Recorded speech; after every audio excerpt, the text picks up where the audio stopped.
ఓం నమః శివాయ. మానవత్వానికి చెరగని చిరునామాగా నిలిచిన అమ్మా నాన్న అనాథాశ్రమానికి ఉప్పల్ నుండి విచ్చేసిన ఎన్ విజయ గారు, వారి కుటుంబ సభ్యులు అభాగ్యులకు అండగా నిలిచి సమాజంలో స్ఫూర్తిని నింపారు. ముందుగా ఈ శివబంధువులందరూ కలిసి శ్రీ పుణ్యలింగేశ్వరుణ్ణి దర్శించుకుని శివయ్య చెంత వారి కుటుంబ సభ్యుల పేర్లపై, వారి గోత్రనామమైన పాండవుల గోత్రంపై పూజలు నిర్వహించుకున్నారు. పాండవుల గోత్రోద్భవస్యాం సురేంద్రనామదేశ్యాం ఉమానాంనీం భవ్యానాంనీం శ్రీష్ణానాంనీం అంతేనా సహ కుటుంబానాం తదహ గోత్రం చెప్పండి.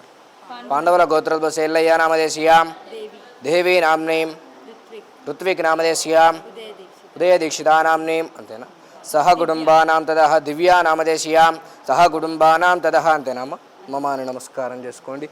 భక్తులందరూ శివనామస్మరణ చేస్తూ గంగాధరునికి జలాభిషేకం చేసి శివానుగ్రహాన్ని పొందారు. పూజా కార్యక్రమంలో భాగంగా అర్చకులు స్వామివారికి కర్పూర నీరాజనం సమర్పించారు. భక్తులకు స్వామివారి దివ్యహారతిని ఇచ్చి ఆశీర్వచనాలు అందజేశారు. ఆలయంలో జరుగుతున్న హోమంలో పాల్గొని పూజలు చేసి శివయ్య కృపకు పాత్రులయ్యారు.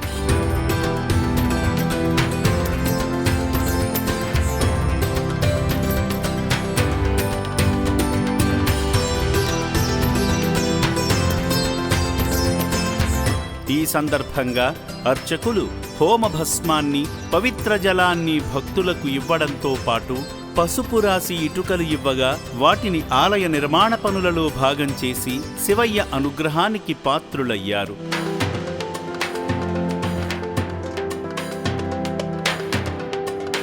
ఈ క్రమంలో రక్షణాలయంలోని అభాగ్యుల వసతి భవనాన్ని, నిర్భాగ్యుల వైద్యశాలను సందర్శించారు. సేవా మార్గంలో భాగంగా సేవామూర్తి ఎన్ విజయ గారి భర్తగారైన కీర్తిశేషులు ఎన్ జంపయ్య గారి జ్ఞాపకార్థం వారి కుమారులు సాయి కృష్ణ, సంజయ్ గార్లను భాగం చేస్తూ రక్షణాలయంలో జీవిస్తున్న అభాగ్యుల 3 పూటల అన్నదానం నిమిత్తం తగిన విరాళమందించి అనాథుల ఆశీస్సులు పొందారు. అదేవిధంగా వారి భర్త జ్ఞాపకాలను శాశ్వతం చేస్తూ నూతన శివాలయ నిర్మాణ పనుల నిమిత్తం శక్తి కొలది సాయం చేసి ఆదిదేవుని అనుగ్రహాన్ని పొందారు.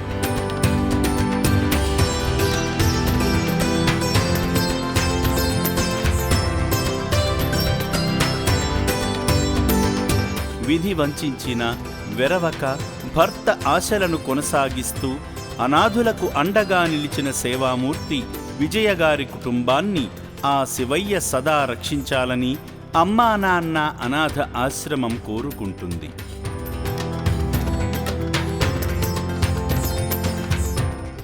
బాగా ఫెసిలిటీస్ మంచిగా చేసిండ్రు, వీళ్ళకి బాగుంది. కాబట్టి సెకండ్ టైం కూడా వచ్చి మాకు తోచినంత మేము డొనేట్ చేసినాం. కానీ ఇక్కడ మీరు కూడా చూసి మీకు తోచినంత మీరు కూడా డొనేట్ చేయండి.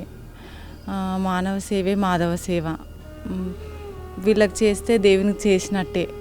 బాగా అనిపించింది. అప్పుడు చూసాము డెవలప్మెంట్స్ లేవు, సో మేము తోచింది చేస్తే ఇంకొంచెం ఇన్స్పైర్ అయ్యి చాలామంది వస్తారు, తెలియాలి.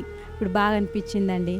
ఫిజికలీ మెంటలీ పీపుల్కి ఇలా చెయ్యడం మానవ సేవ మాధవ సేవ అంటారు కదా, నిజంగా ఈ మనుషులకు చేస్తే దేవుడికి చేసినంత పుణ్యం ఉంటుంది. కాబట్టి మేము మళ్ళీ ఒకసారి వచ్చాము. ఇంకా ఇది చూస్తున్న ప్రతి ఒక్కరికి ఒకటే, మీరు కూడా మీకు తోచింది చెయ్యాలని. తెలుగు రాష్ట్రాలలోని అనాథ అన్నార్తుల ఆకలి తీర్చుతున్న యాదాద్రి భువనగిరి జిల్లా చౌటుప్పల్లో కొలువైన శ్రీ పుణ్యలింగేశ్వర స్వామికి శాశ్వత శివాలయ నిర్మాణం జరుగుతుంది. శివపుత్రుల శాశ్వత మనుగడ కోసం కడుతున్న ఆలయ నిర్మాణానికి మీ వంతుగా సాయం చేసి పుణ్యఫలాలు పొందండి. దాతలకు, సేవామూర్తులకు విన్నపం: ఈ అభాగ్యుల పట్ల మీ దయాహృదయాన్ని ఈ వీడియో చూడటం వరకే పరిమితం చేయవద్దని మనవి. ఈ అనాథుల అన్నదానం కోసం విరాళాల రూపంలో అయినా, బియ్యము, పప్పు, కిరాణా రూపంలో అయినా సాయం చేస్తే పుణ్యం పొందినవారవుతారు.